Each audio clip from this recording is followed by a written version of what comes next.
स्वागत है आज का इस खास शो में। आज हम बात करेंगे कि जिस तरह से आज देश में मीडिया का हाल है।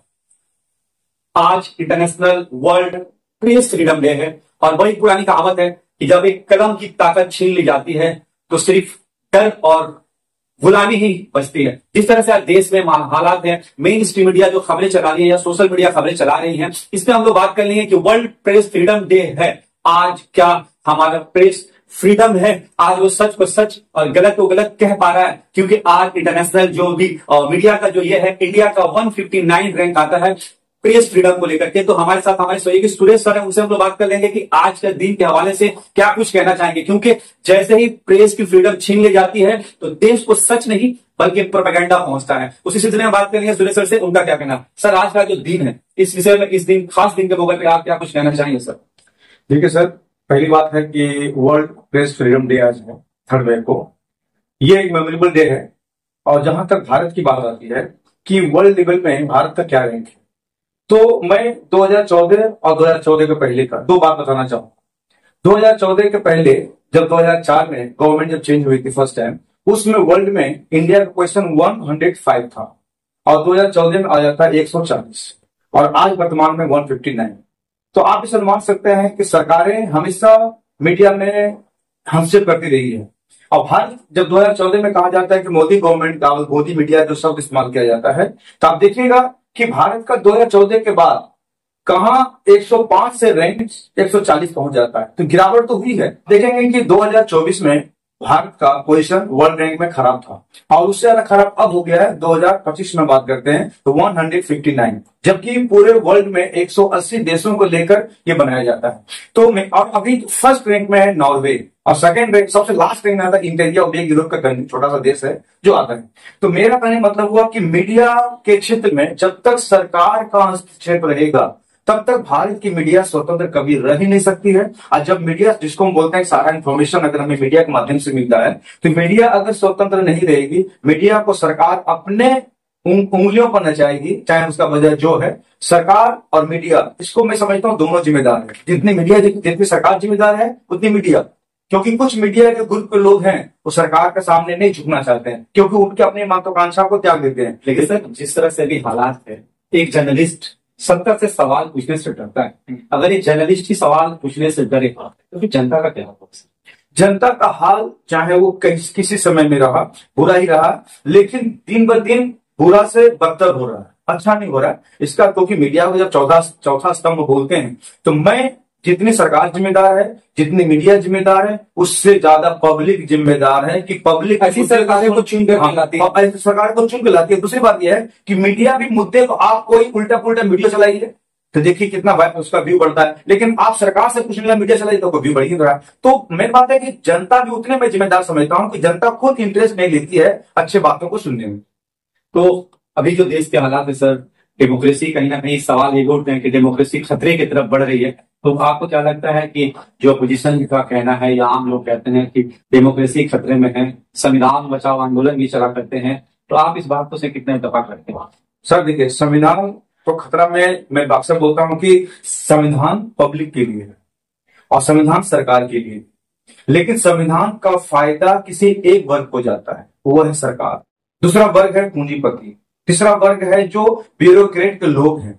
अगर एक आदमी पॉकेट मार को बेरहमी से मारा जाता है, लेकिन एक क्रिमिनल को बड़े ही शान शौकत से अंदर लिया जाता है, और ये सब बताने की चीजें नहीं है, पब्लिक खुद अनुभव कर रहा है। तो संविधान का इस्तेमाल मैंने कि सभी व्यक्ति अपने हिसाब से करते हैं। और जेलों में आप जाके देखिए, जो क्राइम के लोग होते हैं उनका अच्छा स्वागत होता है, लेकिन जो बेचारे छोटे तबके के लोग होते हैं उनका गलत बिहेव किया जाता है। तो संविधान का इस्तेमाल सरकार हो चाहे मुझे वर्ग अपनी सुविधा अनुसार। सर, हम लोग जब दिल्ली में गए थे, लोगों से हम लोग जो सवाल किया था कि जिस तरह से देश का में नफरत का माहौल बढ़ रहा है, इसके जिम्मेदार कौन है? पब्लिक, पॉलिटिशियन या मीडिया?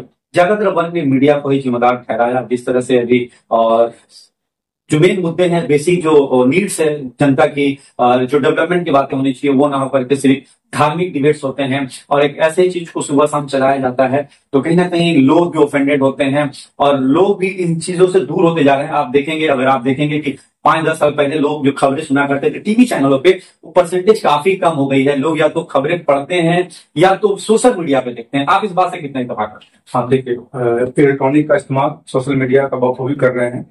मैं देखा जाऊं तो मेन स्ट्रीम के कई सारी मजबूरियां होती हैं, सरकार को बचाना, मुद्दे को छिपाना, लेकिन सोशल मीडिया के पास वो चीजें नहीं रहती। तो सर ज्यादातर जो उद्योगपति हैं और चैनल के ऑनर वही हैं, सरकार उन्हीं की है। सरकार पे अडानी पे इल्जाम लगता है, अंबानी पे इल्जाम लगता है।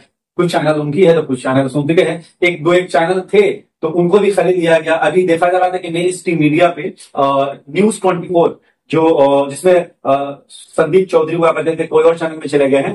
अभी आपको बता दें, वो चैनल सेट टॉप बॉक्स में यार मेरे घर पे भी वो चैनल नहीं आता है। मैंने सेट टॉप बॉक्स वाले से पूछा तो बोला भैया हैथवे, सिटी केबल, बहुत से केबल से वो चैनल को हटा दिया। वो लोग कोशिश कर रहे, लेकिन वो चैनल, एक चैनल था जो सत्ता से सवाल कर रहा था, सच दिखा रहा था, वो चैनल ही नहीं। तो और क्या कहेंगे इसको लेकर? 24 जहां तक बात कर रहे हैं, मेरे चैनल में तो आ रहा है, लेकिन वो बात उस पर बात करने जाते हैं, हैथवे में नहीं आ रहा। हैथवे में नहीं आ रहा है। तो होता क्या ना कि मैं अक्सर बार बार बोलता हूं कि आप चैनल की बात मत कीजिए। इंडिया का बड़ा हॉस्पिटल किसी नेता का, इंडिया का बड़ा स्कूल किसी नेता का। आप जितने भी इन पैसे कमाने के स्रोत हैं, हॉस्पिटल, स्कूल्स, कुछ भी देखिएगा, अब बड़े हाथों में लोग हैं। और हम जनता लोग या तो सामान खरीद के पेमेंट करते हैं या इन स्कूलों में जाकर पेमेंट करते हैं। तो सरकार इन सब की आवाज उठाए तो कौन, किसके खिलाफ? क्योंकि इसमें तो ऊंचे वर्ग लोगों को भागीदारी है। तो प्रेस मीडिया को कहां स्वतंत्र रहने को तैयार? तो क्या लगता है सर, किसी तरह से जनता को सच ना दिखा करके प्रोपेगेंडा परोसा जाता है? मैं तो समझता हूं कि सबसे ज्यादा जिम्मेदार मैं जनता को इसलिए बोलता हूं कि जनता भी वैसे मीडिया को चुन चुन कर जवाब दे जो सरकार से सवाल नहीं पूछती।